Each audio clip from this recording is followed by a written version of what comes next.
Royals Kannada prime ನ್ಯೂಸ್ಗೆ ಸ್ವಾಗತ. ನಾನು ರಕ್ಷಿತಾ. ಮೊದಲಿಗೆ ಹೆಡ್ಲೈನ್. ಭೀಕರ ಡಬಲ್ ಮರ್ಡರ್ ಘಟನಾ ಸ್ಥಳದಲ್ಲಿ ಹಂತಕನ ಸಮ್ಮುಖದಲ್ಲೇ ಪೊಲೀಸ್ ಮಹಜರು. ಇಡೀ ನಗರವನ್ನೇ ಬೆಚ್ಚಿ ಬೀಳಿಸಿದ್ದ ಜೋಡಿ ಕೊಲೆ ಪ್ರಕರಣಕ್ಕೆ ಸಂಬಂಧಿಸಿದಂತೆ ತನಿಖೆಯನ್ನ ಚುರುಕುಗೊಳಿಸಿರುವ ಚಿಂತಾಮಣಿ ನಗರ ಠಾಣೆಯ ಪೊಲೀಸರು. ರೈಲ್ವೆ ಟ್ರ್ಯಾಕ್ ಬಳಿ ವಿದ್ಯಾರ್ಥಿನಿ ಶವ ಪತ್ತೆ. ದೇವನಹಳ್ಳಿ ಹೊರವಲಯದ ರೈಲ್ವೆ ಟ್ರ್ಯಾಕ್ ಸಮೀಪ ಘಟನೆ, ಸ್ಥಳೀಯರಲ್ಲಿ ಆತಂಕ. 9 ಲಕ್ಷ ಲಂಚದ ಹಣಕ್ಕೆ ಬೇಡಿಕೆ ಇಟ್ಟಿದ್ದ 4 ಅಧಿಕಾರಿಗಳು ಲೋಕಾಯುಕ್ತ ಪೊಲೀಸರ ದಾಳಿಯಲ್ಲಿ ಬಂಧನ. 2024-26ರ ನರೇಗಾ ಯೋಜನೆಯ 32 ಕಾಮಗಾರಿಗಳ ಬಿಲ್ಲಿನ ಮೊತ್ತದಲ್ಲಿ 9.15 ಲಕ್ಷಕ್ಕೆ ಬೇಡಿಕೆ ಇಟ್ಟಿದ್ದ ಗ್ರಾಮ ಪಂಚಾಯಿತಿ ಅಧಿಕಾರಿಗಳು. ವಾರ್ತೆಗಳ ವಿವರ. ಇಡೀ ನಗರವನ್ನೇ ಬೆಚ್ಚಿ ಬೀಳಿಸಿದ್ದ ಜೋಡಿ ಕೊಲೆ ಪ್ರಕರಣಕ್ಕೆ ಸಂಬಂಧಿಸಿದಂತೆ ತನಿಖೆಯನ್ನ ಚುರುಕುಗೊಳಿಸಿರುವ ಚಿಂತಾಮಣಿ ನಗರ ಠಾಣೆಯ ಪೊಲೀಸರು ಇಂದು ಮಧ್ಯಾಹ್ನ ಪ್ರಮುಖ ಆರೋಪಿ ಕೋಲಾರದ ಗಲ್ಪೇಟೆಯ ನಿವಾಸಿ ಏಜಾಜ್ ರವರನ್ನ ಪೊಲೀಸ್ ಬಿಗಿ ಭದ್ರತೆಯಲ್ಲಿ ಘಟನಾ ಸ್ಥಳವಾದ ನಗರದ ಜೆಜೆ ಕಾಲೋನಿಯ ಬಳಿಗೆ ಕರೆತಂದು ಮಹಜರು ಪ್ರಕ್ರಿಯೆ ನಡೆಸಿದರು.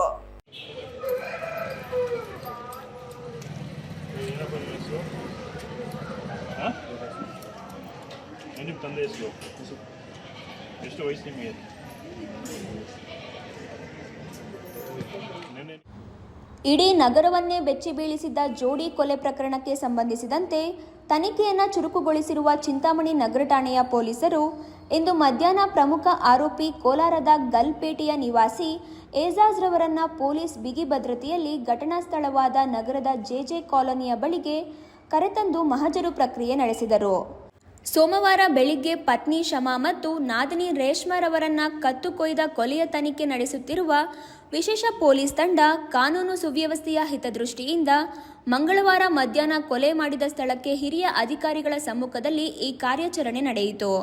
ಮಹಜರು ವೇಳೆ ಆರೋಪಿಯು ತಾನು ಹೇಗೆ ಮನೆಗೆ ಬಂದೆ, ಮೊದಲು ಯಾರ ಮೇಲೆ ಹಲ್ಲೆ ನಡೆಸಿದೆ ಮತ್ತು ಕೊಲೆಗೆ ಬಳಸಿದ ಮಾರಕಾಸ್ತ್ರಗಳನ್ನು ಎಲ್ಲಿ ಬಚ್ಚಿಟ್ಟಿದ್ದೆ ಎಂಬ ಇಂಚಿಂಚು ಮಾಹಿತಿಯನ್ನ ಪೊಲೀಸರ ಮುಂದೆ ಪ್ರತ್ಯಕ್ಷವಾಗಿ ವಿವರಿಸಿದ್ದಾನೆ. ಕೃತ್ಯ ನಡೆದ ಮನೆಯ ಮಲಗುವ ಕೋಣೆ ಹಾಗೂ ಆರೋಪಿ ತಪ್ಪಿಸಿಕೊಳ್ಳಲು ಬಳಸಿದ ಬಾಗಿಲಿನ ಮಾರ್ಗಗಳನ್ನೆಲ್ಲ ಪೊಲೀಸರು ಕೂಲಂಕುಷವಾಗಿ ಪರಿಶೀಲಿಸಿ ವಿಡಿಯೋ ಮತ್ತು ಫೋಟೋ ಚಿತ್ರೀಕರಣ ಮಾಡಿಕೊಂಡಿದ್ದಾರೆ. ಸ್ಥಳ ಮಹಜರು ಸುದ್ದಿ ತಿಳಿಯುತ್ತಿದ್ದಂತೆ ಸಾರ್ವಜನಿಕರು ಹಾಗೂ ಮೃತರ ಸಂಬಂಧಿಕರು ಸ್ಥಳದಲ್ಲಿ ಜಮಾಯಿಸಿ ಆಕ್ರೋಶ ವ್ಯಕ್ತಪಡಿಸುವ ಸಾಧ್ಯತೆ ಇದ್ದಿದ್ದರಿಂದ ಘಟನಾ ಸ್ಥಳದ ಸುತ್ತಮುತ್ತ ಹೆಚ್ಚು ಪೊಲೀಸ್ ಸಿಬ್ಬಂದಿಯನ್ನು ನಿಯೋಜಿಸಲಾಗಿತ್ತು. ಮಹಜರು ನಡೆಯುವವರೆಗೂ ಸಾರ್ವಜನಿಕರ ಪ್ರವೇಶವನ್ನು ತಾತ್ಕಾಲಿಕವಾಗಿ ನಿರ್ಬಂಧಿಸಲಾಗಿತ್ತು. ಮಹಜರು ಪ್ರಕ್ರಿಯೆಯ ವೇಳೆ ಕೊಲೆಗೆ ಬಳಸಲಾಗಿದ್ದ ರಕ್ತಸಿಕ್ತ ಚಾಕು ಹಾಗೂ ಆರೋಪಿ ಕೃತ್ಯದ ದಿನ ಧರಿಸಿದ್ದ ರಕ್ತದ ಕಲೆಗಳಿದ್ದ ಬಟ್ಟೆಗಳನ್ನು ಪೊಲೀಸರು ಮಹಜರು ಸಾಕ್ಷಿಗಳ ಸಮ್ಮುಖದಲ್ಲಿ ವಶಪಡಿಸಿಕೊಂಡಿದ್ದಾರೆ. ಇವುಗಳನ್ನು ನ್ಯಾಯಾಲಯಕ್ಕೆ ಸಾಕ್ಷ್ಯವಾಗಿ ಸಲ್ಲಿಸಲು ವಿಧಿವಿಜ್ಞಾನ ಪ್ರಯೋಗಾಲಯದ ತನಿಖೆಗೆ ಕಳುಹಿಸಲಾಗುವುದು ಎಂದು ಅಧಿಕಾರಿಗಳು ತಿಳಿಸಿದ್ದಾರೆ. ಅತ್ಯಂತ ಯಶಸ್ವಿಯಾಗಿ ಮತ್ತು ಶಾಂತಿಯುತವಾಗಿ ಸ್ಥಳ ಮಹಜರು ಮುಗಿಸಿದ ಪೊಲೀಸರು ಆರೋಪಿಯನ್ನು ತಕ್ಷಣವೇ ಮತ್ತೆ ಪೊಲೀಸ್ ವಾಹನಕ್ಕೆ ಹತ್ತಿಸಿ ಸುರಕ್ಷಿತವಾಗಿ ಕರೆದೊಯ್ದರು. ಇಮ್ರಾನ್ ಖಾನ್, ರಾಯಲ್ಸ್ ಕನ್ನಡ, ಚಿಂತಾಮಣಿ.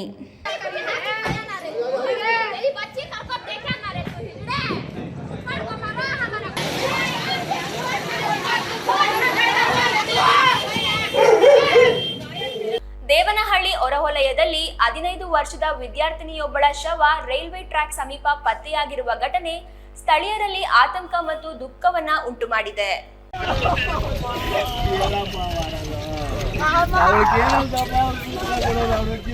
ದೇವನಹಳ್ಳಿ ಹೊರವಲಯದಲ್ಲಿ 15 ವರ್ಷದ ವಿದ್ಯಾರ್ಥಿನಿಯೊಬ್ಬಳ ಶವ ರೈಲ್ವೆ ಟ್ರ್ಯಾಕ್ ಸಮೀಪ ಪತ್ತೆಯಾಗಿರುವ ಘಟನೆ ಸ್ಥಳೀಯರಲ್ಲಿ ಆತಂಕ ಮತ್ತು ದುಃಖವನ್ನ ಉಂಟುಮಾಡಿದೆ.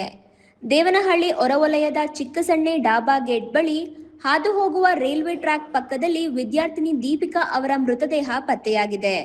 ಗುಡಿಬಂಡೆ ಮೂಲದ ದೀಪಿಕಾ ಎಂದು ಗುರುತಿಸಲಾಗಿದೆ. ಆಕೆ ದೇವನಹಳ್ಳಿ ತಾಲೂಕಿನ ಉಗನವಾಡಿ ಗ್ರಾಮದಲ್ಲಿರುವ ತಾತನ ಮನೆಯಲ್ಲಿ ವಾಸವಿದ್ದರು. ದೀಪಿಕಾ ಅವರು ದೇವನಹಳ್ಳಿ ಪಟ್ಟಣದ ಆಕಾಶ್ ಕಾಲೇಜಿನಲ್ಲಿ ಪ್ರಥಮ PUC ವ್ಯಾಸಂಗ ಮಾಡುತ್ತಿದ್ದರು. ಮೃತದೇಹವನ್ನು ಕಂಡ ಕುಟುಂಬಸ್ಥರು ಮತ್ತು ಸಂಬಂಧಿಕರು ತೀವ್ರ ಆಕ್ರಂದನ ಮಾಡಿದ್ದಾರೆ. ಮಗಳ ಶವವನ್ನ ನೋಡಿದ ತಾಯಿ ಸ್ಥಳದಲ್ಲಿಯೇ ಮೂರ್ಛೆ ಹೋದ ಘಟನೆ ಕೂಡ ನಡೆದಿದೆ. ಘಟನೆಯ ಮಾಹಿತಿ ತಿಳಿದ ತಕ್ಷಣ ದೇವನಹಳ್ಳಿ ಪೊಲೀಸರು ಸ್ಥಳಕ್ಕೆ ಭೇಟಿ ನೀಡಿ ಪರಿಶೀಲನೆ ನಡೆಸಿದ್ದಾರೆ.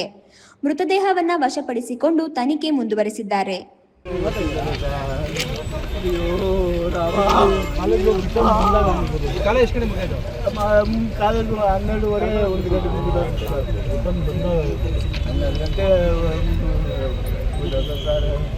ಅಯ್ಯೋ ಏನಪ್ಪ ಇದು ನಾನು 2 ವರ್ಷದಿಂದ ಬಡ್ಕೊಂತ ಇದ್ದೀನಿ, ಇಲ್ಲಿ ಯಾರು ತಲೆ ಕೆಡ್ಕೊಂತ ಇಲ್ಲ. 9 ಲಕ್ಷ ಲಂಚದ ಹಣಕ್ಕೆ ಬೇಡಿಕೆ ಇಟ್ಟಿದ್ದ 4 ಅಧಿಕಾರಿಗಳು ಲೋಕಾಯುಕ್ತ ಪೊಲೀಸರ ದಾಳಿಯಲ್ಲಿ ಬಂಧನ. 2024-26 ನರೇಗಾ ಯೋಜನೆಯ 32 ಕಾಮಗಾರಿಗಳ ಬಿಲ್ಲಿನ ಮೊತ್ತದಲ್ಲಿ 9.15 ಲಕ್ಷಕ್ಕೆ ಬೇಡಿಕೆ ಇಟ್ಟಿದ್ದ ಗ್ರಾಮ ಪಂಚಾಯಿತಿ ಅಧಿಕಾರಿಗಳು 9 ಲಕ್ಷ ಲಂಚದ ಹಣಕ್ಕೆ ಬೇಡಿಕೆ ಇಟ್ಟಿದ್ದ 4 ಅಧಿಕಾರಿಗಳು ಲೋಕ ಪೊಲೀಸರ ದಾಳಿಯಲ್ಲಿ ಬಂಧನ. 2024-26 ನರೇಗಾ ಯೋಜನೆಯ 32 ಕಾಮಗಾರಿಗಳ ಬಿಲ್ಲಿನ ಮೊತ್ತದಲ್ಲಿ 9.15 ಲಕ್ಷಕ್ಕೆ ಬೇಡಿಕೆ ಇಟ್ಟಿದ್ದ ಗ್ರಾಮ ಪಂಚಾಯಿತಿ ಅಧಿಕಾರಿಗಳು 5 ಲಕ್ಷ ಮುಂಗಡ ಹಣ ಪಡೆಯುವಾಗ ಲೋಕಬಲೆಗೆ ಬಿದ್ದ ಪಿಡಿಒ ನರೇಂದ್ರ ಬಾಬು ಮತ್ತು ಕಾರ್ಯದರ್ಶಿ ಶಿವಕುಮಾರ್. ಕೋಲಾರ ನಗರದಲ್ಲಿ ಲೋಕಾಯುಕ್ತ ಪೊಲೀಸರ ಕಾರ್ಯಾಚರಣೆ ಯಶಸ್ವಿ. ಲಂಚದ ಹಣ ಬೇಡಿಕೆಯಲ್ಲಿ ಭಾಗಿಯಾಗಿದ್ದ ಜೂನಿಯರ್ ಇಂಜಿನಿಯರ್ ಗೌತಮಿ ಮತ್ತು ಡೇಟಾ ಎಂಟ್ರಿ ಆಪರೇಟರ್ ವಸಂತ್ ರವರುಗಳನ್ನು ವಶಕ್ಕೆ ಪಡೆದಿರುವ ಲೋಕ ಪೊಲೀಸರು. ಕಾರ್ಯಾಚರಣೆಯಲ್ಲಿ ಲೋಕ ಪೊಲೀಸ್ ಉಪಾಧೀಕ್ಷಿ ಸುನಾಲ್ ಕುಮಾರ್, ನಿರೀಕ್ಷಕರಾದ ರೇಣುಕಾ ಹಾಗೂ ಸಿಬ್ಬಂದಿ ಭಾಗಿ. 4 ಜನ ಆರೋಪಿಗಳನ್ನು ವಶಕ್ಕೆ ಪಡೆದು ತನಿಖೆ ಮುಂದುವರೆಸಿರುವ ಲೋಕಾಯುಕ್ತ ಪೊಲೀಸರು. ಇದೀಗ ಸಣ್ಣದೊಂದು ವಿರಾಮದ ನಂತರ ರಾಯಲ್ಸ್ ಕನ್ನಡ ಪ್ರೈಮ್ ನ್ಯೂಸ್ ಮುಂದುವರಿಯುತ್ತದೆ. ನಮಸ್ಕಾರ ಕರ್ನಾಟಕ. ಮದ್ಯಪಾನ ಮಾಡಿ ಪ್ರತಿದಿನ ನಿಮ್ಮ ಮನೆಯಲ್ಲಿ ಜಗಳ ಕಿರಿಕಿರಿ ಮಾಡುತ್ತಿದ್ದಾರೆಯೇ? ಎಷ್ಟೇ ಪ್ರಯತ್ನ ಮಾಡಿ ಯಾವುದೇ ನಾಟಿ ಔಷಧಿ ಕೊಡಿಸಿದರೂ ಪ್ರಯೋಜನವಾಗುತ್ತಿಲ್ಲವೇ? ಎಲ್ಲಾ ದೇವರ ಮೊರೆ ಹೋದರೂ ಡ್ರಿಂಕ್ಸ್ ಮಾಡುವುದನ್ನು ಬಿಡಿಸಲು ನಿಮಗೆ ಸಾಧ್ಯವಾಗುತ್ತಿಲ್ಲವೇ? ಆಣೆ ಪ್ರಮಾಣ ಮಾಡಿಯೂ ಸಹ ಎಣ್ಣೆ ಹೊಡೆಯೋದನ್ನ ಸ್ಟಾಪ್ ಮಾಡ್ತಿಲ್ಲವೇ? ಗುಟ್ಕಾ, ತಂಬಾಕು, ಬೀಡಿ, ಸಿಗರೆಟ್ ಹವ್ಯಾಸದಿಂದ ದೂರ ಬರಲು ಸಾಧ್ಯವಾಗುತ್ತಿಲ್ಲವೇ? ಮತ್ತೇಕೆ ತಡ? ಈಗಲೇ ಟಿವಿ ಸ್ಕ್ರೀನ್ ಮೇಲೆ ಡಿಸ್ಪ್ಲೇ ಆಗುತ್ತಿರುವ ಮೊಬೈಲ್ ನಂಬರ್ಗೆ ಕಾಲ್ ಮಾಡಿ ಯಾವುದೇ ರೀತಿಯ ಸೈಡ್ ಎಫೆಕ್ಟ್ ಇಲ್ಲದ 100% ಹರ್ಬಲ್, GMP ಸರ್ಟಿಫೈಡ್ ಮತ್ತು ಕ್ಲಿನಿಕಲಿ ಅಪ್ರೂವ್ಡ್ ಆಗಿರುವ ಔಷಧಿಯನ್ನ ಬುಕ್ ಮಾಡಿ. ನಿಮ್ಮ ದುಶ್ಚಟಗಳನ್ನ ದೂರ ಮಾಡಿ ಆರೋಗ್ಯಕರ ಜೀವನವನ್ನ ನಿಮ್ಮದಾಗಿಸಿಕೊಳ್ಳಿ. Mobile number 9739952121.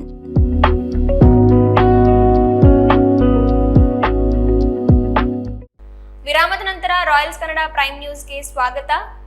ಮತದಾರರ ಪಟ್ಟಿಯ ವಿಶೇಷ ಸಮಗ್ರ ಪರಿಷ್ಕರಣೆ 2026 ಸಂಬಂಧ ಜಾಗೃತಿ ಮೂಡಿಸಲು ಜಿಲ್ಲಾಡಳಿತ, ಜಿಲ್ಲಾ ಪಂಚಾಯಿತಿ ಹಾಗೂ ಮಹಿಳಾ ಮತ್ತು ಮಕ್ಕಳ ಅಭಿವೃದ್ಧಿ ಇಲಾಖೆ ವತಿಯಿಂದ ನಗರದ ಪ್ರವಾಸಿ ಮಂದಿರ ಮುಂಭಾಗ ಬೈಕ್ ರ್ಯಾಲಿಗೆ ಚಾಲನೆ ನೀಡಲಾಯಿತು.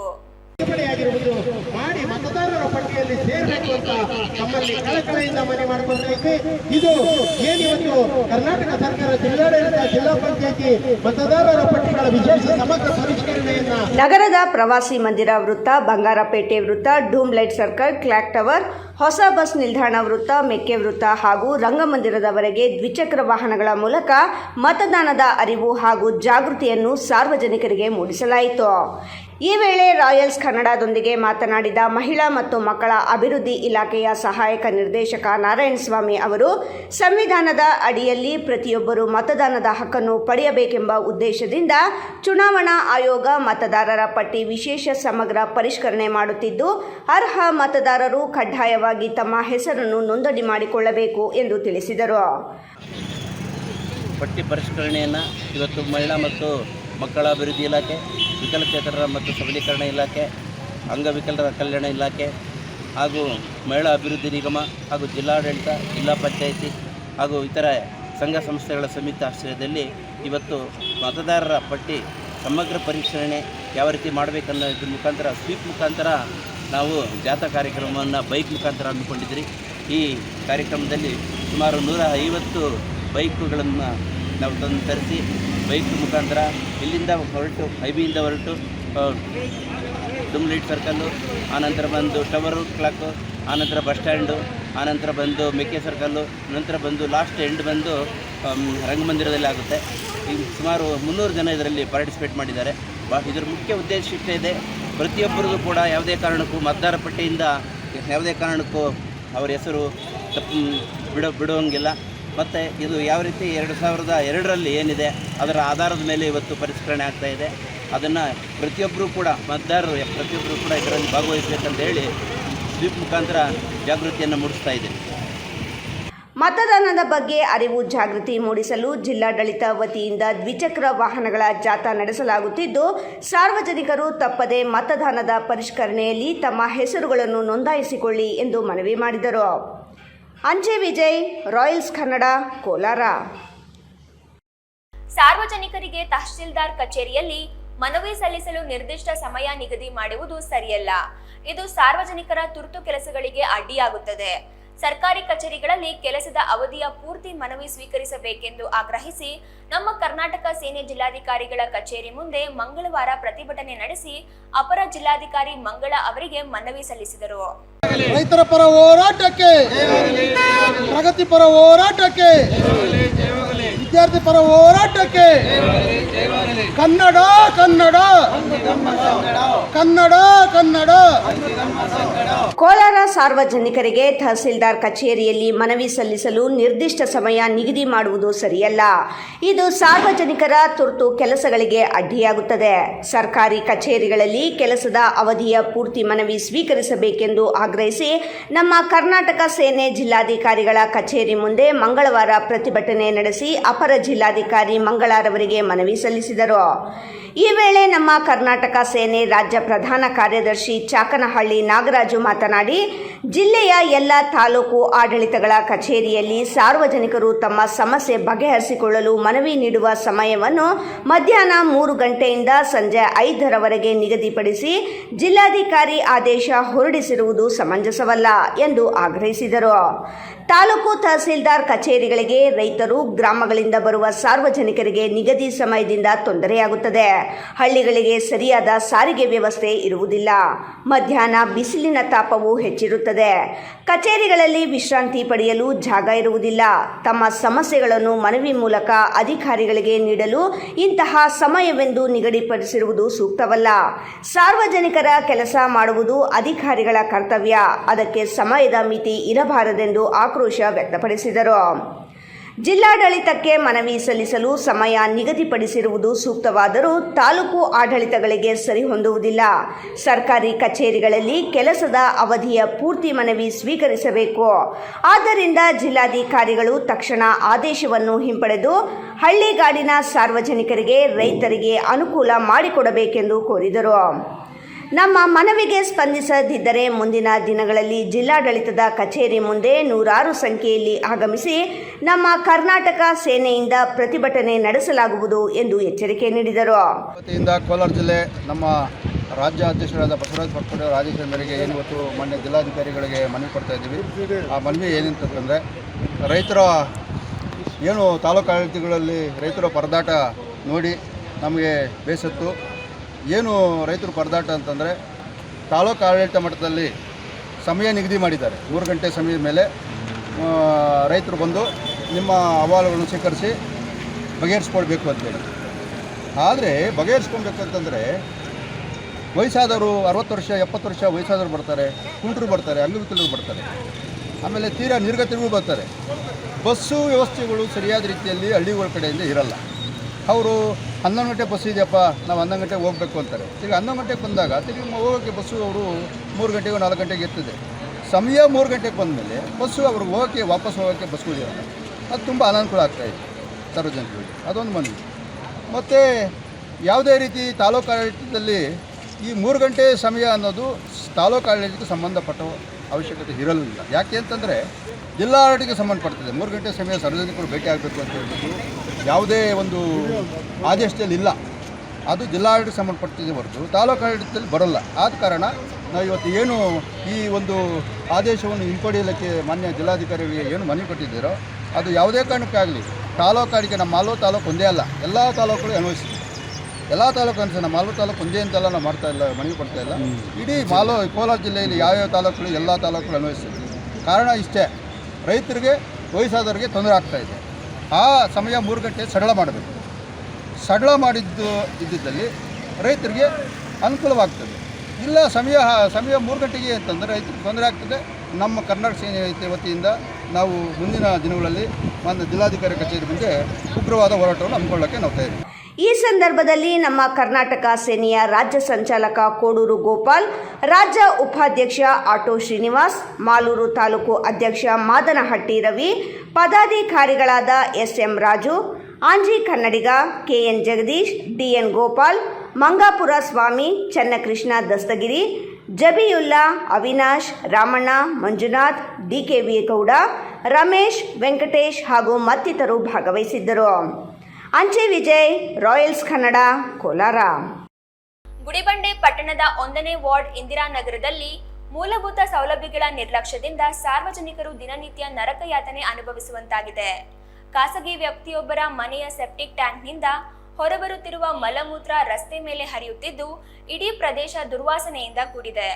ರಸ್ತೆ ಮೇಲೆ ಹರಿಯುತ್ತಿರುವ ಮಲಮೂತ್ರದಿಂದ ಸಾರ್ವಜನಿಕರು ಸಂಚರಿಸಲು ಸಾಧ್ಯವಾಗದ ಸ್ಥಿತಿ ನಿರ್ಮಾಣವಾಗಿದ್ದು, ಹಲವು ತಿಂಗಳುಗಳಿಂದ ಸಮಸ್ಯೆ ಮುಂದುವರೆದಿದ್ದರೂ ಸಹ ಸಂಬಂಧಪಟ್ಟ ಪಟ್ಟಣ ಪಂಚಾಯಿತಿ ಅಧಿಕಾರಿಗಳು ಯಾವುದೇ ಶಾಶ್ವತ ಕ್ರಮ ಕೈಗೊಂಡಿಲ್ಲ ಎಂಬ ಆರೋಪ ಕೇಳಿಬಂದಿದೆ.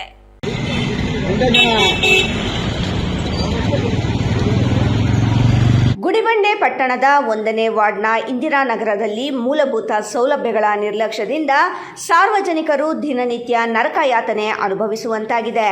ಖಾಸಗಿ ವ್ಯಕ್ತಿಯೊಬ್ಬರ ಮನೆಯ ಸೆಪ್ಟಿಕ್ ಟ್ಯಾಂಕ್ನಿಂದ ಹೊರಬರುತ್ತಿರುವ ಮಲಮೂತ್ರ ರಸ್ತೆ ಮೇಲೆ ಹರಿಯುತ್ತಿದ್ದು ಇಡೀ ಪ್ರದೇಶ ದುರ್ವಾಸನೆಯಿಂದ ಕೂಡಿದೆ.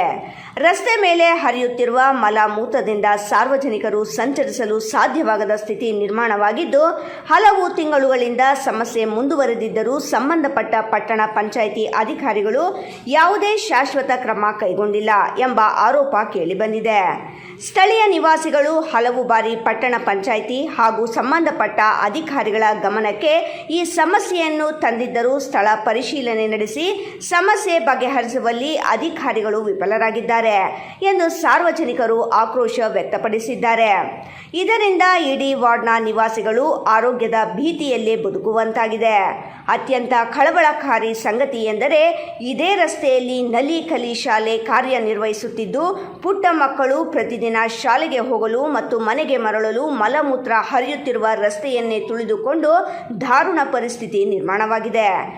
ಕೆಲವೊಮ್ಮೆ ಮಕ್ಕಳು ಚಪ್ಪಲಿ ಧರಿಸಿದ್ದರೂ ಮಲಮೂತ್ರ ತುಳಿಯದೆ ಹೋಗಲು ಸಾಧ್ಯವಾಗದ ಸ್ಥಿತಿ ಉಂಟಾಗುತ್ತಿದೆ ಎಂದು ಪೋಷಕರು ಬೇಸರ ವ್ಯಕ್ತಪಡಿಸಿದ್ದಾರೆ.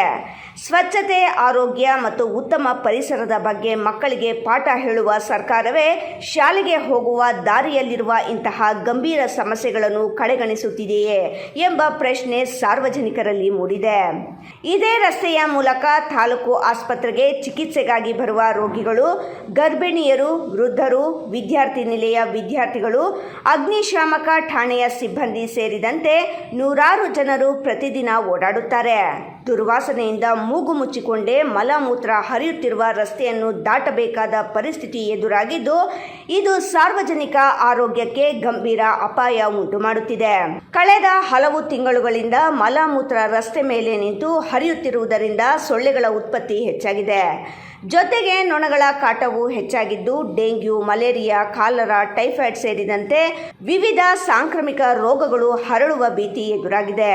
ಮಳೆ ಬಂದಾಗ ಪರಿಸ್ಥಿತಿ ಇನ್ನಷ್ಟು ಹದಗೆಟ್ಟು ಮಲಮೂತ್ರ ಸುತ್ತಮುತ್ತಲಿನ ರಸ್ತೆಯ ಪೂರ್ತಿ ಹರಿಯುತ್ತಿದೆ ಎಂದು ಸ್ಥಳೀಯರು ದೂರಿದ್ದಾರೆ. ಸಾರ್ವಜನಿಕರ ಆರೋಗ್ಯಕ್ಕೆ ಧಕ್ಕೆ ಉಂಟು ಮಾಡುವ ಈ ಸಮಸ್ಯೆಯನ್ನು ತಕ್ಷಣ ಗಂಭೀರವಾಗಿ ಪರಿಗಣಿಸಿ ಆರೋಗ್ಯ ಇಲಾಖೆ ಮತ್ತು ಪಟ್ಟಣ ಪಂಚಾಯಿತಿ ಅಧಿಕಾರಿಗಳು ಸ್ಥಳ ಪರಿಶೀಲನೆ ನಡೆಸಬೇಕು. ಸೆಪ್ಟಿಕ್ ಟ್ಯಾಂಕ್ನಿಂದ ಮಲಮೂತ್ರ ರಸ್ತೆ ಮೇಲೆ ಹರಿಯುವಂತೆ ಬಿಟ್ಟಿರುವ ಸಂಬಂಧಪಟ್ಟ ಮನೆ ಮಾಲೀಕರಿಗೆ ಕಾನೂನುಬದ್ಧ ಕ್ರಮ ಜರುಗಿಸಿ ಶಾಶ್ವತ ಪರಿಹಾರ ಕಲ್ಪಿಸಬೇಕು ಎಂದು ಸ್ಥಳೀಯರು ಆಗ್ರಹಿಸಿದ್ದಾರೆ. ಶಾಲಾ ಮಕ್ಕಳು, ರೋಗಿಗಳು ಹಾಗೂ ಸಾರ್ವಜನಿಕರು ಪ್ರತಿದಿನ ಮಲಮೂತ್ರ ತುಳಿದು ಓಡಾಡಬೇಕಾದ ಈ ದುಸ್ಥಿತಿ ಮುಂದುವರಿಯುವ ಮುನ್ನವೇ ಸಂಬಂಧಪಟ್ಟ ಅಧಿಕಾರಿಗಳು ಎಚ್ಚೆತ್ತುಕೊಂಡು ತುರ್ತು ಕ್ರಮ ಕೈಗೊಳ್ಳಬೇಕು. ಆತ್ಮೀಯ ಮಾಧ್ಯಮ ಗೆಳೆಯರಿಗೆ ನಮಸ್ಕರಿಸುತ್ತಾ, ಏನು ಈ ವಾಪ್ಸಂದ್ರಗೆ ಹೋಗುವ ಒಂದು ರಸ್ತೆ ಮತ್ತು ಪೈರಿಂಜನ್ಗೆ ಹೋಗುವಂಥ ಒಂದು ರಸ್ತೆ ಮತ್ತು ಇದೇ ರೋಡಲ್ಲಿ ಮತ್ತು ಮುಸ್ಲಿಮ್ಸ್ ಅಲ್ಪಸಂಖ್ಯಾತರ ಒಂದು ಶಾಲೆ ನಡೀತಾ ಇದೆ. ಪಕ್ಕದಲ್ಲಿ ಚಿಲ್ಲರೆ ಅಂಗಡಿಗಳಿದೆ ಮತ್ತು ಇಲ್ಲಿ ಪಕ್ಕದಲ್ಲೇ ಸರ್ಕಾರಿ ಸಾರ್ವಜನಿಕ ಆಸ್ಪತ್ರೆ ಇದೆ. ಏನಿಲ್ಲಿ ಒಂದು ಮೇಲುಗಡೆಯಿಂದ ಬರುವಂಥ ಒಂದು ಪಿಟ್ಟದ ಒಂದು ಗಲೀಜು ದುರ್ವಾಸನೆಯಿಂದ ಇಲ್ಲಿ ಇದೇ ರೋಡಲ್ಲಿ ಮಕ್ಕಳು ಓಡಾಡೋದ್ರಿಂದ ಇಲ್ಲಿ ತುಂಬ ಸಮಸ್ಯೆ ಆಗ್ತದೆ ಮತ್ತು ಕೆಟ್ಟ ವಾಸನೆ ಬರ್ತಾ ಇದೆ. ಇದಕ್ಕೆ ಸಂಬಂಧಪಟ್ಟಂಥ ಪಟ್ಟಣ ಪಂಚಾಯಿತಿ ಆರೋಗ್ಯ ಅಧಿಕಾರಿಗಳಾಗಿರ್ಬೋದು ಹಾಗೂ ಇದಕ್ಕೆ ಸಂಬಂಧಿಸಿದ ತಾಲೂಕು ಆರೋಗ್ಯ ಅಧಿಕಾರಿಗಳಿರ್ಬೋದು ಕೂಡಲೇ ಎಚ್ಚೆತ್ತುಕೊಂಡು ಇದಕ್ಕೆ ಒಂದು ಪರಿಷ್ಕಾರ ಮಾಡಬೇಕು. ಇಲ್ಲವಾದರೆ ಮುಂದೆ ಒಂದು ಉಗ್ರ ಹೋರಾಟ ಮಾಡ್ತೀವಿ. ಯಾಕೆಂದರೆ ಇಲ್ಲಿ ಪಿಟ್ಟು ವ್ಯವಸ್ಥೆ ಬಂಡೆ ಮೇಲೆ ಮನೆಗಳು ಕಟ್ಟಿರೋದ್ರಿಂದ ಇಲ್ಲಿ ಒಂದು ಪೈಪ್ಲೈನ್ ಆಗಿಬಿಟ್ಟು ಇಲ್ಲಿ ತುಂಬ ಹೋಗ್ತಾ ಇದೆ. ಈಗೇನೋ ಮಧ್ಯಾಹ್ನ ಹೊತ್ತು ಸ್ವಲ್ಪ ಕಮ್ಮಿ ಇದೆ, ಬೆಳಗ್ಗೆ ನೋಡಿದ್ರೆ ಇಲ್ಲಿ ಮೇಲೆ ಹರಿತಾನೆ ಇರುತ್ತೆ, ಕೆಟ್ಟು ವಾಸನೆ ಬರ್ತಾ ಇದೆ. ಅದರಲ್ಲೇ ಸಾರ್ವಜನಿಕರು, ಮಕ್ಕಳು, ವೃದ್ಧರು, ವಿಕಲಚೇತನರು ಓಡಾಡುವ ಪರಿಸ್ಥಿತಿ ನಿರ್ಮಾಣ ಆಗಿದೆ. ಅದರಿಂದ ಬೇರೆ ಬೇರೆ ರೋಗ ರುಜಿನಗಳಿಗೆ ಒಂದು ಕಾರಣವಾಗಿರ್ಬೋದು ಅಂತ ನಾವು ಇದು ಮಾಡ್ತಾ ಇದ್ವಿ. ಮತ್ತು ಪಕ್ಕದಲ್ಲೇ ಒಂದು ಗೌರ್ಮೆಂಟ್ ಸರ್ಕಾರಿ ಹಾಸ್ಪಿಟ್ಲ್ ಇರೋದರಿಂದ, ಇಲ್ಲೇ ವಾರ್ಡನ್ಗಳಿರೋದ್ರಿಂದ, ಇಲ್ಲಿಂದ ಸೊಳ್ಳೆಗಳು ಮತ್ತು ಇಲ್ಲಿ ನೊಣಗಳ ವಿಪರೀತ ಇದರಿಂದ ಬೇರೆ ಬೇರೆ ರೋಗಗಳ ಇದಾಗೋಕ್ಕೆ ಅವಕಾಶ ಆಗುತ್ತೆ ಅಂತ ನಾವು ಇದು ಮಾಡ್ತಾ ಇದ್ವಿ. ಕೂಡಲೇ ಪಟ್ಟಣ ಪಂಚಾಯತ್ ಅಧಿಕಾರಿಗಳು ಮತ್ತು ಇದಕ್ಕೆ ಸಂಬಂಧಿಸಿದ ಯಾರು ಜನಪ್ರತಿನಿಧಿಗಳಿದ್ದಾರೆ ಇದು ಕೂಡಲೇ ಕ್ರಮ ವಹಿಸಬೇಕಂತ ನಮ್ಮ ಮಾಧ್ಯಮ ಮುಖಾಂತರ ತಮ್ಮಲ್ಲಿ ಮನವಿ ಮಾಡ್ತಾ ಇದ್ವಿ. ಸುಮಾರು 2-3 ತಿಂಗಳಿಂದ ಇಲ್ಲಿ ಇನ್ನೂ ಹೆಚ್ಚಿಗೆ 6 ತಿಂಗಳಿಂದ ಇಲ್ಲಿ ತುಳ್ಕೊಂಡೇ ಹೋಗುವ ಪರಿಸ್ಥಿತಿ ನಿರ್ಮಾಣ ಆಗಿದೆ. ಏಕೆಂದರೆ ಮಲಮುಸರ್ಜನೆ ತುಳಿಯೋದ್ರಿಂದ ಬೇರೆ ಬೇರೆ ರೋಗ ರುಜಿನಗಳು ಉತ್ಪತ್ತಿ ಆಗೋಕ್ಕೆ ಅವಕಾಶ ಆಗುತ್ತೆ ಶಾಲಾ ಮಕ್ಕಳಿಗೆ. ಏಕೆಂದರೆ ಚಿಕ್ಕ ವಯಸ್ಸಿನಲ್ಲಿ ಇರೋದರಿಂದ ಮಲಮುಸರ್ಜನೆ ಮುಟ್ಟುವ ಅಥವಾ ತುಳಿಯುವುದರಿಂದ ಬೇರೆ ಬೇರೆ ರೋಗಗಳು ಆಗುವ ಪರಿಸ್ಥಿತಿ ನಿರ್ಮಾಣ ಆಗೋದ್ರಿಂದ ಕೂಡಲೇ ಪಟ್ಟಣ ಪಂಚಾಯಿತಿ ಮತ್ತು ಆರೋಗ್ಯ ಅಧಿಕಾರಿಗಳು ಇದ್ರ ಕೂಡಲೇ ಕ್ರಮ ವಹಿಸಬೇಕಂತ ನಾವು ವಿನಂತಿ ಮಾಡ್ತೇವೆ. ಮಹೇಶ್, ರಾಯಲ್ಸ್ ಕನ್ನಡ, ಗುಡಿಬಂಡೆ. ಇದೀಗ ಸಣ್ಣದೊಂದು ವಿರಾಮದ ನಂತರ ರಾಯಲ್ಸ್ ಕನ್ನಡ ಪ್ರೈಮ್ ನ್ಯೂಸ್ ಮುಂದುವರಿಯುತ್ತದೆ. ಶ್ರೀ ಸರೋವರ್ ರೆಸಾರ್ಟ್ ಹುಟ್ಟುಹಬ್ಬ, ನಿಶ್ಚಿತಾರ್ಥ, ಬೀಗರ ಊಟ, ಕಾರ್ಯಕ್ರಮ ಯಾವುದೇ ಇರಲಿ, ನಿಮ್ಮ ಸಂಭ್ರಮ ಶ್ರೀ ಸರೋವರ್ ರೆಸಾರ್ಟ್ನಲ್ಲಿರಲಿ. ಸುಂದರ ವಾತಾವರಣ, ಸುವಿಶಾಲ ಮೈದಾನ, ಕಾರ್ಯಕ್ರಮ ವೇದಿಕೆ ಎಲ್ಲವೂ ನಿಮಗಾಗಿ. ಆಕರ್ಷಕ ಬಾಡಿಗೆ, ಸಮಾಧಾನದ ಸೇವೆ. ಕೆಂಪೇಗೌಡ ವಿಮಾನ ನಿಲ್ದಾಣದಿಂದ ಕೇವಲ 30 ಕಿಲೋಮೀಟರ್ ಅಂತರದಲ್ಲಿ, ದಿನ್ನೆಹೊಸಹಳ್ಳಿಯಿಂದ ಈಶಾಗೆ ಹೋಗುವ ಮುಖ್ಯ ರಸ್ತೆಯಲ್ಲಿ ಸಿದ್ಧವಾಗಿದೆ ಶ್ರೀ ಸರೋವರ್ ರೆಸಾರ್ಟ್. ಈಶಾ ದೇವಾಲಯದಿಂದ ಕೂಗಳತೆ ದೂರ, ರಂಗಧಾಮ ಕೆರೆಯಿಂದ ಕೆಲವೇ ಅಡಿಗಳ ಅಂತರ, ಲೇಕ್ ವ್ಯೂ, ಹಿಲ್ ವ್ಯೂ ಎಲ್ಲವೂ ಲಭ್ಯವಿರುವ ಏಕೈಕ ರೆಸಾರ್ಟ್ ಶ್ರೀ ಸರೋವರ್. ಎಲ್ಲ ಎಸಿ ಕೊಠಡಿಗಳು, ಸ್ಟಾರ್ ಹೋಟೆಲ್ ಸೌಲಭ್ಯಗಳು. ಮತ್ತೇಕೆ ತಡ, ಕೂಡಲೇ ಬುಕ್ ಮಾಡಲು ಸಂಪರ್ಕಿಸಿ ಶ್ರೀ ಸರೋವರ್ ರೆಸಾರ್ಟ್, ಈಶಾ ಮುಖ್ಯ ರಸ್ತೆ, ಈಶಾ ದೇವಾಲಯದ ಸಮೀಪ, ಚಿಕ್ಕಬಳ್ಳಾಪುರ. ಮೊಬೈಲ್ ಸಂಖ್ಯೆ 9535561053, ಮತ್ತೊಂದು ಸಂಖ್ಯೆ 8904562827. ವಿರಾಮದ ನಂತರ ರಾಯಲ್ಸ್ ಕನ್ನಡ ಪ್ರೈಮ್ ನ್ಯೂಸ್ಗೆ ಮತ್ತೆ ಸ್ವಾಗತ. ಅಂಬೇಡ್ಕರ್ ಅವರ ವಿಚಾರಗಳು, ಸಂವಿಧಾನಾತ್ಮಕ ಮೌಲ್ಯಗಳು ಮತ್ತು ಸಮಾಜ ಸುಧಾರಣಾ ಕಾರ್ಯಗಳು ಪ್ರತಿಯೊಬ್ಬ ಭಾರತೀಯರಿಗೂ ಸ್ಫೂರ್ತಿದಾಯಕವಾಗಿವೆ. ಅವರ ಆದರ್ಶಗಳನ್ನ, ಚಿಂತನೆಗಳನ್ನ ದೈನಂದಿನ ಜೀವನದಲ್ಲಿ ಅಳವಡಿಸಿಕೊಳ್ಳುವುದು ಮಾತ್ರವಲ್ಲ, ಸಮಾಜದ ಏಳಿಗೆಗಾಗಿ ಶ್ರಮಿಸುವುದು ನಿಜವಾದ ಅರ್ಥದಲ್ಲಿ ಅವರಿಗೆ ಸಲ್ಲಿಸುವ ಗೌರವವಾಗಿದೆ. ಹಾಗಾಗಿ ನಾವು ಪ್ರತಿನಿತ್ಯ ಮಾಡುವ ಪೂಜೆ ಮತ್ತು ದೇವರಿಗೆ ನಮಸ್ಕಾರ ಮಾಡುವ ರೀತಿ ಪ್ರತಿದಿನ ಅಂಬೇಡ್ಕರ್ ಅವರಿಗೆ ನಮಸ್ಕಾರ ಮಾಡಿದರೆ ನಮ್ಮ ಜನ್ಮ ಸಾರ್ಥಕವಾಗುತ್ತದೆ ಎಂದು ಶಾಸಕ SN ಸುಬ್ಬಾರೆಡ್ಡಿ ಅಭಿಪ್ರಾಯಪಟ್ಟರು.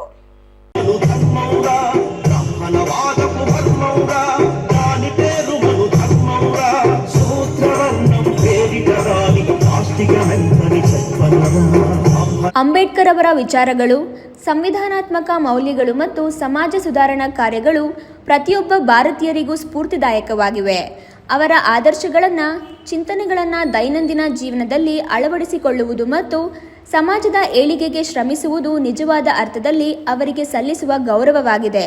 ಹಾಗಾಗಿ ನಾವು ಪ್ರತಿನಿತ್ಯ ಮಾಡುವ ಪೂಜೆ ಮತ್ತು ದೇವರಿಗೆ ನಮಸ್ಕಾರ ಮಾಡುವ ರೀತಿ ಪ್ರತಿದಿನ ಅಂಬೇಡ್ಕರ್ ಅವರಿಗೆ ನಮಸ್ಕಾರ ಮಾಡಿದರೆ ನಮ್ಮ ಜನ್ಮ ಸಾರ್ಥಕವಾಗುತ್ತದೆ ಎಂದು ಶಾಸಕ SN ಸುಬ್ಬಾರೆಡ್ಡಿ ಅಭಿಪ್ರಾಯಪಟ್ಟರು. ಪಟ್ಟಣದ ಗೂಳೂರು ವೃತ್ತದ ಬಳಿ ಇರುವ ಬಾಬಾ ಸಾಹೇಬ್ ಅಂಬೇಡ್ಕರ್ ಭವನ ನಿರ್ಮಾಣ ಜಾಗದಲ್ಲಿ ಡಾಕ್ಟರ್ BR ಅಂಬೇಡ್ಕರ್ ಅವರ ಜೀವನ ಚರಿತ್ರೆಯನ್ನು ಬಿಂಬಿಸುವ ಸಂಗಮ್ ಶರಣಂ ಗಚ್ಚಾಮಿ ಎಂಬ ನೃತ್ಯ ನಾಟಕವನ್ನು ಪ್ರದರ್ಶಿಸಲಾಯಿತು. ಈ ಪ್ರದರ್ಶನವು ಮನುಸ್ಮೃತಿಯ ದಹನ, ಗಾಂಧೀಜಿಯವರ ಜೀವನದ ಅಂಶಗಳ ಕುರಿತಾದ ವ್ಯತ್ಯಾಸಗಳು ಮತ್ತು ತಲೆಮಾರುಗಳ ತಾರತಮ್ಯದಿಂದಾಗಿ ಬೌದ್ಧ ಧರ್ಮವನ್ನು ಸ್ವೀಕರಿಸುವ ನಿರ್ಧಾರ ಮತ್ತು ಮುಂತಾದ ಪ್ರಮುಖ ಘಟನೆಗಳನ್ನು ಸ್ಪಷ್ಟವಾಗಿ ಚೊಚ್ಚಲ ಸಾರ್ವಜನಿಕ ಪ್ರದರ್ಶನ ಕಂಡಿತು. ನಂತರ ಮಾತನಾಡಿದ ಶಾಸಕ SN ಸುಬ್ಬಾರೆಡ್ಡಿ, ಸಂಗಮ್ ಶರಣಂ ಗಚ್ಚಾಮಿಯು ಭಾರತೀಯ ಸಂವಿಧಾನದ ಶಿಲ್ಪಿ ಡಾಕ್ಟರ್ BR ಅಂಬೇಡ್ಕರ್ ಅವರ ಜೀವನ, ತತ್ವಚಿಂತನೆ ಮತ್ತು ಅವರು ಬೌದ್ಧ ಧರ್ಮವನ್ನು ಸ್ವೀಕರಿಸಿದ ಘಟನೆಯನ್ನು ಆಧರಿಸಿದ ಒಂದು ಪ್ರಮುಖ ತೆಲುಗು ನೃತ್ಯ ನಾಟಕವಾಗಿದೆ. ಹಾಗೂ ಈ ನಾಟಕವು ಅಂಬೇಡ್ಕರ್ ಅವರ ಜೀವನದ ಮಹತ್ವದ ಘಟನೆಗಳಾದ ಮನುಸ್ಮೃತಿ ದಹನ, ಸಾಮಾಜಿಕ ತಾರತಮ್ಯದ ವಿರುದ್ಧದ ಅವರ ಹೋರಾಟದ ಹಾಗೂ ತಲೆಮಾರುಗಳ ದಬ್ಬಾಳಿಕೆಗೆ ಪರಿಹಾರವಾಗಿ ಬೌದ್ಧ ಧರ್ಮವನ್ನು ಅವರು ಸ್ವೀಕರಿಸಿದ ಸನ್ನಿವೇಶಗಳನ್ನು ಅತ್ಯಂತ ಪರಿಣಾಮಕಾರಿಯಾಗಿ ಚಿತ್ರಿಸುತ್ತದೆ ಮತ್ತು ಅಂಬೇಡ್ಕರ್ ಅವರ ಜೀವನವನ್ನು ಆಧರಿಸಿದ ಸಂಗಮ್ ಶರಣಂ ಗಚ್ಚಾಮಿ ಎಂಬ ನೃತ್ಯ ನಾಟಕ ఇదాಗಿದೆ ಎಂದರು. అంబేద్కర్ చిన్నోడుబడిండే బాధలు వాయిన్ని పాపము ఎట్లు చూసి కొందరు జనాలు ఇప్పుడు ఆ చరిత్ర చూస్తుంటే మన కళ్ళలో నీళ్ళు వస్తాయి. అంత బాధపడి ఒక మన దేశంలో ఈ పొద్దు మనమందరూ ఇంత సావధానంగా కూర్చొని ఈక్వాలిటీ అంటే సమానతగా ఉన్నామంటే దానికి కారణము డాక్టర్ బిఆర్ అంబేద్కర్. అట్లా మహానుభావుడు మనం దేశంలో పుట్టినాడంటే మనకు అది సంతోషము గర్వకరం. ఒక మాట చెప్తా, ఎస్సీ ఎస్టీ అయినట్టు ఎవరు పేదోళ్ళుంటే ప్రతిదినము మనం దేవునికి నమస్కారం చేసినట్లా అంబేద్కర్ కూడా నమస్కారం చేయాలి అయిపోతుంది. ఇలాంటి అట్లా ఒక పెద్ద వ్యక్తి మనకి పొద్దు జీవనము కల్పించింది అట్లా వ్యక్తి ఎవరైనా ఉంటే అది డాక్టర్ బిఆర్ అంబేద్కర్. మేమంతా చూసినాం, మేము చిన్న బిడ్డలు కూడా చూస్తా ఉంటాం. ఈ గీత పద్ధతి అనిష్ట పద్ధతి ఈ పాపం హరిజన గిరిజనాలు అంటే మీరు నమ్ముతారేంటి సార్? మేమంతా చిన్న బిడ్డలప్పుడు అంత 5వ క్లాస్ 6వ క్లాస్ మానేసిన కాల్పల్లో చదువుతాడు చూస్తాను. ఎస్సీ ఎస్టీ ఎవరైనా మన ఇంట్లో దగ్గర నీళ్ళకి వస్తే గ్లాస్ ఇస్తా ఉండలా, చెంబు ఇస్తా ఉండలా, చెయ్యి ఇట్లా పెట్టుకోవాల్సింటే పైకి పోస్తాను టచ్ కాకూడదు అంట. అట్లా అనే చాలా అనిష్ట పద్ధతులు మనలో ఉండే. ఇట్లా ఒక అంబేద్కర్ కానూన్ తెచ్చి దానికంత కడివాణం వేసి ఈ పొద్దు స్వతంత్రంగా మనమంతా బాగా అన్నదమ్ముల్లో ఉన్నామంటే దానికి అంబేద్కర్ కారణము. మీరందరూ ఈ పొద్దు మన పనులు 100 ఉంటాయి. మనం ಯಾವುದన్నా ಆರ್ಕೆಸ್ಟ್ರಾ అయితే 5 ಗಂಟೆ ತನಕ ಕೂತ್ಕೊಂತಾము. ಆಂಧ್ರಪ್ರದೇಶದ ಪ್ರತಿಷ್ಠಿತ ಅಭ್ಯುದಯ ಆರ್ಟ್ಸ್ ಅಕಾಡೆಮಿ ಹೈದರಾಬಾದ್ ನಿರ್ದೇಶನದಲ್ಲಿ ಜಗ್ಗರಾಜು ಮತ್ತು ಪ್ರಶಾಂತ್ BM ರವರ ತಂಡ ಡಾಕ್ಟರ್ ಬಿಆರ್ ಅಂಬೇಡ್ಕರ್ ಅವರ ಜೀವನ ಚರಿತ್ರೆ ಬಗ್ಗೆ ಸಂಗಮ್ ಶರಣಂ ಗಚ್ಚಾಮಿ ಎಂಬುವ ಹೆಸರಿನ ಮೂಲಕ ಉಚಿತ ತೆಲುಗು ನಾಟಕ ಪ್ರದರ್ಶನ ಮಾಡಲಾಯಿತು. ಈ ಸಂದರ್ಭದಲ್ಲಿ ಜಿಲ್ಲಾ ಪಂಚಾಯಿತಿ ಮಾಜಿ ಉಪಾಧ್ಯಕ್ಷ AV ಪೂಜಪ್ಪ, ಮಾಜಿ ಸದಸ್ಯ ಬೂರಮಡುಗು ನರಸಿಂಹಪ್ಪ, BV ವೆಂಕಟರಮಣ, ಮುದ್ದಲಪಲ್ಲಿ ಕಿರಣ್ ಸೇರಿದಂತೆ ಅನೇಕ ದಲಿತ ಮುಖಂಡರು ಇದ್ದರು. Subbu, Royals Kannada News, Bhagyanagara. ಶಿಡ್ಲಘಟ್ಟ ನ್ಯಾಯಾಲಯದಲ್ಲಿ ಬಾಕಿ ಉಳಿದಿರುವ ವ್ಯಾಜ್ಯಗಳನ್ನು ಸೌಹಾರ್ದಯುತವಾಗಿ ಹಾಗೂ ಶೀಘ್ರವಾಗಿ ಇತ್ಯರ್ಥಪಡಿಸಿಕೊಳ್ಳಲು ಲೋಕ್ ಅದಾಲತ್ ಅತ್ಯುತ್ತಮ ವೇದಿಕೆಯಾಗಿದ್ದು, ಸಾರ್ವಜನಿಕರು ಇದರ ಸದುಪಯೋಗ ಪಡೆದುಕೊಳ್ಳಬೇಕು ಎಂದು ಹಿರಿಯ ಸಿವಿಲ್ ನ್ಯಾಯಾಧೀಶ ಮೊಹಮ್ಮದ್ ರೋಷನ್ ಶಾ ಹೇಳಿದರು. ಅವರು ಪರವಾಗಿಲ್ಲ, ಸಮನ್ಸ್ ಪೊಲೀಸರು ಪರವಾಗಿಲ್ಲ, ಸಮನ್ಸ್ ಸರ್ವ್ ಮಾಡ್ತಾ ಇದ್ದಾರೆ. ಅಥವಾ ಸಮನ್ಸ್ ಆಗಲಿಲ್ಲ ಅಂದ್ರೆ RPD ಕೊಟ್ಬಿಟ್ಟು ನಮ್ಗೆ ಅವಕಾಶ ಇರ್ತದೆ. ಅದು ಬಿಟ್ಟು ವಾರಂಟ್ ಅಲ್ಲಿ ನಾವೇ ವಾರಂಟ್ ತಗೊಳೋಕ್ಕಾಗಲ್ಲ. ಹಂಗಾಗಿ ಅವರೇ ಮಾಡಬೇಕಾಗಿರೋದ್ರಿಂದ ಆ ಕೆಲಸವನ್ನ ಪೊಲೀಸ್ನವರು ನಿರಾಕರಿಸ್ತಾ ಇದ್ದಾರೆ. ಶಿಡ್ಲಘಟ್ಟ ನಗರದ ನ್ಯಾಯಾಲಯದ ವಕೀಲರ ಸಭಾಂಗಣದಲ್ಲಿ ಮಂಗಳವಾರ ಜುಲೈ 11ರಂದು ನಡೆಯಲಿರುವ ರಾಷ್ಟ್ರೀಯ ಲೋಕ್ ಅದಾಲತ್ ಸಂಬಂಧ ಏರ್ಪಡಿಸಿದ್ದ ಪೂರ್ವಭಾವಿ ಸಭೆಯ ಅಧ್ಯಕ್ಷತೆ ವಹಿಸಿ ಅವರು ಮಾತನಾಡಿದರು. ಲೋಕ್ ಅದಾಲತ್ನಲ್ಲಿ ರಾಜಿ ಮಾಡಿಕೊಳ್ಳಬಹುದಾದ ನಾಗರಿಕ, ಬ್ಯಾಂಕ್ ಸಾಲ, ಹಣ ವಸೂಲಿ, ಚೆಕ್ ಬೌನ್ಸ್, ಮೋಟಾರು ವಾಹನ ಅಪಘಾತ ಪರಿಹಾರ, ಕೌಟುಂಬಿಕ ವಿವಾದ ಸೇರಿದಂತೆ ವಿವಿಧ ಪ್ರಕರಣಗಳನ್ನು ಉಭಯ ಪಕ್ಷಗಳು ಪರಸ್ಪರ ಒಪ್ಪಿಗೆಯ ಮೇರೆಗೆ ತ್ವರಿತವಾಗಿ ಇತ್ಯರ್ಥಪಡಿಸಿಕೊಳ್ಳಲು ಅವಕಾಶವಿದೆ ಎಂದು ತಿಳಿಸಿದರು. ಸಾಮಾನ್ಯ ನ್ಯಾಯಾಂಗ ಪ್ರಕ್ರಿಯೆಗೆ ಹೋಲಿಸಿದರೆ ಲೋಕ್ ಅದಾಲತ್ನಲ್ಲಿ ಪ್ರಕರಣಗಳು ಕಡಿಮೆ ಅವಧಿಯಲ್ಲಿ ಇತ್ಯರ್ಥವಾಗುವುದರಿಂದ ಸಮಯ ಮತ್ತು ಹಣ ಎರಡನ್ನೂ ಉಳಿತಾಯ ಮಾಡಬಹುದು. ಅಲ್ಲದೆ ನ್ಯಾಯಾಲಯ ಶುಲ್ಕ ಮರುಪಾವತಿ ಸೇರಿದಂತೆ ಕಾನೂನಿನಲ್ಲಿ ಲಭ್ಯವಿರುವ ಸೌಲಭ್ಯಗಳನ್ನು ಪಕ್ಷಕಾರರು ಪಡೆಯಬಹುದು ಎಂದು ವಿವರಿಸಿದರು. ಜುಲೈ 11ರಂದು ನಡೆಯುವ ಲೋಕ್ ಅದಾಲತ್ನಲ್ಲಿ ಹೆಚ್ಚಿನ ಸಂಖ್ಯೆಯ ಪ್ರಕರಣಗಳನ್ನು ಇತ್ಯರ್ಥಪಡಿಸುವ ಗುರಿ ಹೊಂದಲಾಗಿದೆ. ವಕೀಲರು, ಬ್ಯಾಂಕ್ ಅಧಿಕಾರಿಗಳು, ವಿವಿಧ ಇಲಾಖೆಗಳ ಪ್ರತಿನಿಧಿಗಳು ಹಾಗೂ ಪಕ್ಷಕಾರರು ಪರಸ್ಪರ ಸಹಕಾರ ನೀಡುವ ಮೂಲಕ ಲೋಕ್ ಅದಾಲತ್ ಯಶಸ್ವಿಗೊಳಿಸಬೇಕು ಎಂದು ಅವರು ಮನವಿ ಮಾಡಿದರು. ಎಲ್ಲ ರೀತಿಯಲ್ಲೂ ನೀವು ಸಹಕಾರ ಈ ಹಿಂದೆನೂ ಕೂಡ ಕೊಡ್ಕೊಂಡು ಬಂದಿದ್ದೀರಾ, ಕೋರ್ಟ್ ಪ್ರಕ್ರಿಯೆಗಳಲ್ಲೂ ಕೊಡ್ತಾ ಇದ್ದೀರಾ.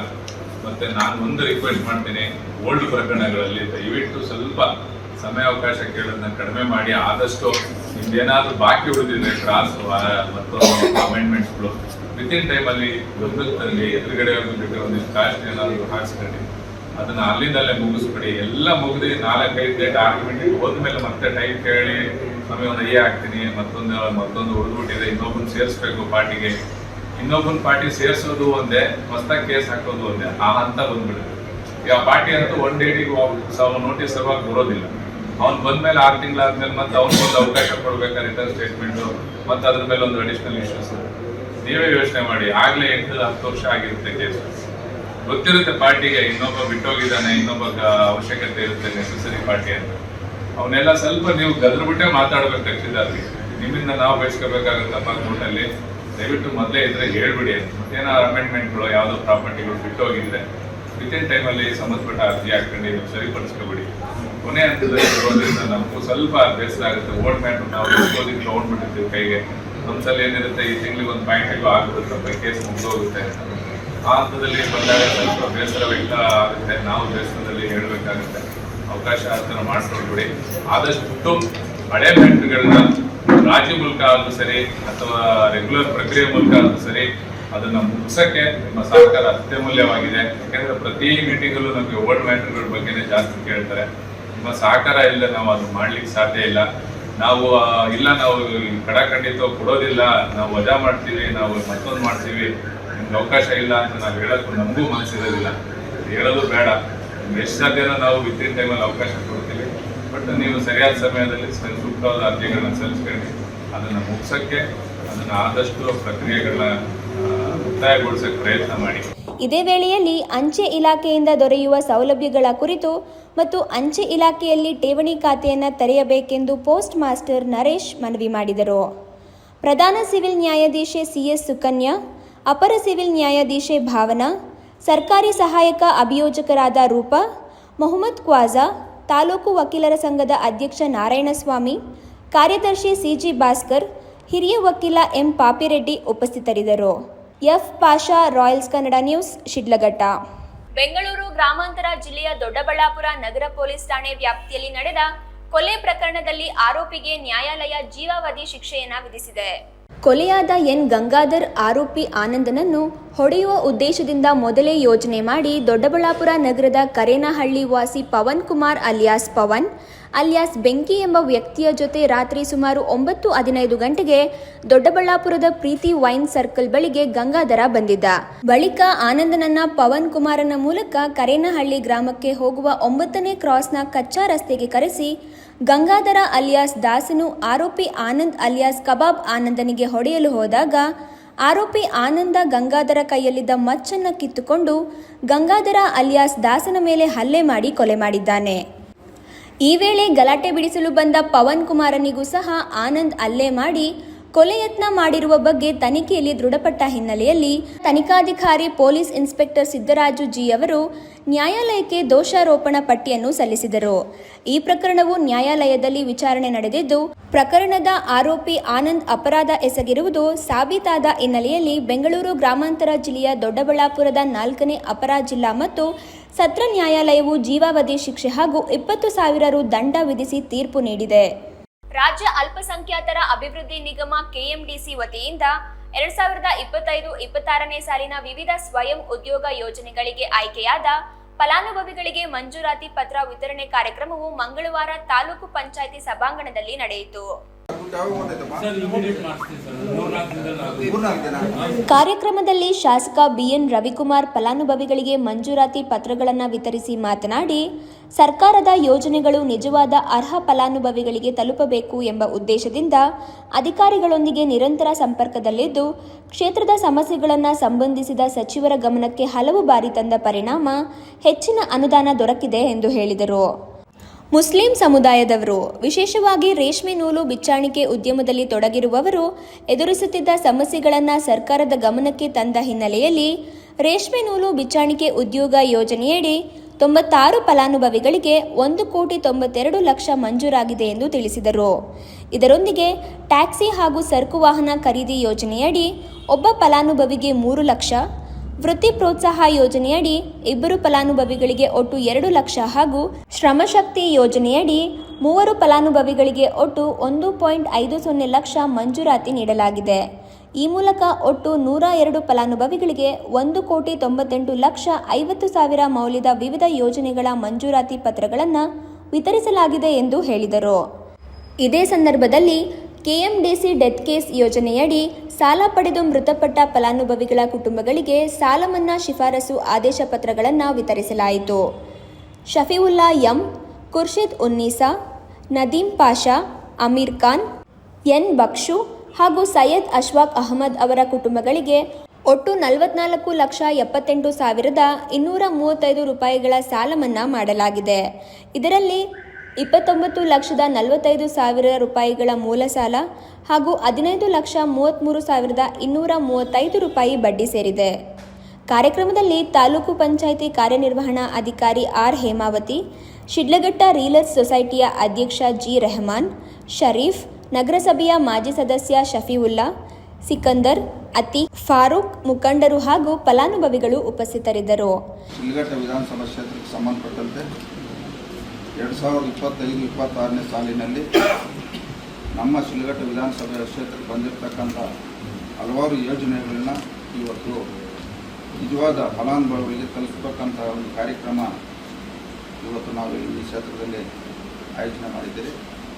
ಇವತ್ತು ನಾವು ಈ ಒಂದು ಇಲಾಖೆ ಅಧಿಕಾರಿಗಳಿಗೆ ನಿರಂತರವಾಗಿ ಅವ್ರ ಸಂಪರ್ಕದಲ್ಲಿ ಏನಿವತ್ತು ಸಚಿವರನ್ನು ಸಹ ನಾವು ಭೇಟಿ ಮಾಡಿ ನಮ್ಮ ಕ್ಷೇತ್ರದಲ್ಲಿ ಇವತ್ತು ಮುಸ್ಲಿಂ ಸಮುದಾಯದವರು ಮುಖ್ಯವಾಗಿ ರೇಷ್ಮೆ ಬಿಚ್ಚಾಣಿಕೆಗಾರರು ಅನುಭವಿಸ್ತಾ ಇರ್ತಕ್ಕಂಥ ಕಷ್ಟವನ್ನು ಮಿನಿಸ್ಟರ್ ಗಮನಕ್ಕೆ ಸುಮಾರು ಬಾರಿ ತಂದು ಇವತ್ತು ರೇಷ್ಮೆ ನೂಲು ಬಿಚ್ಚಾಣಿಕೆ ಉದ್ಯೋಗ ಯೋಜನೆಯಲ್ಲಿ ಸುಮಾರು 96 ಜನಕ್ಕೆ 1,92,00,000 ಇವತ್ತು ಸರ್ಕಾರ ಇವತ್ತು ಈ ಒಂದು ಕಾರ್ಯಕ್ರಮ ಹಮ್ಮಿಕೊಂಡಿದ್ದಾರೆ.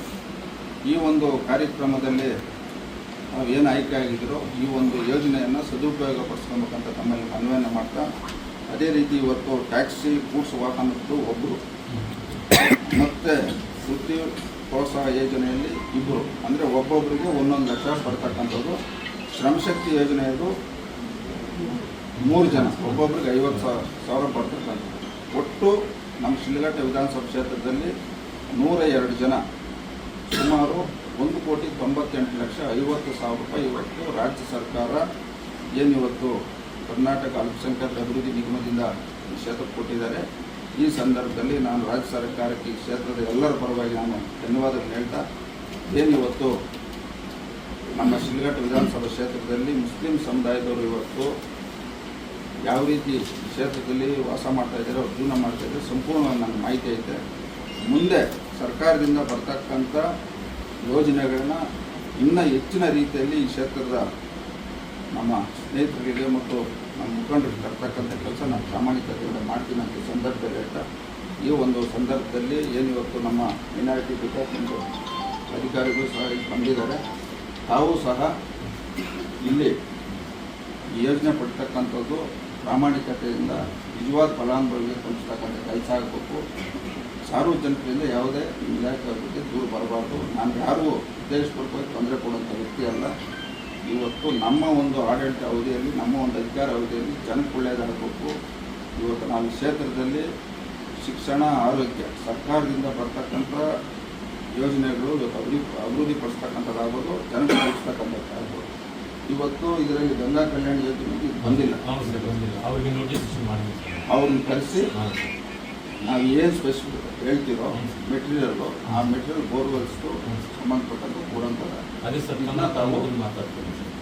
F Pasha, Royals Kannada news, Shidlaghatta. ಇದೀಗ ಸಣ್ಣದೊಂದು ವಿರಾಮದ ನಂತರ ರಾಯಲ್ಸ್ ಕನ್ನಡ ಪ್ರೈಮ್ ನ್ಯೂಸ್ ಮುಂದುವರಿಯುತ್ತದೆ.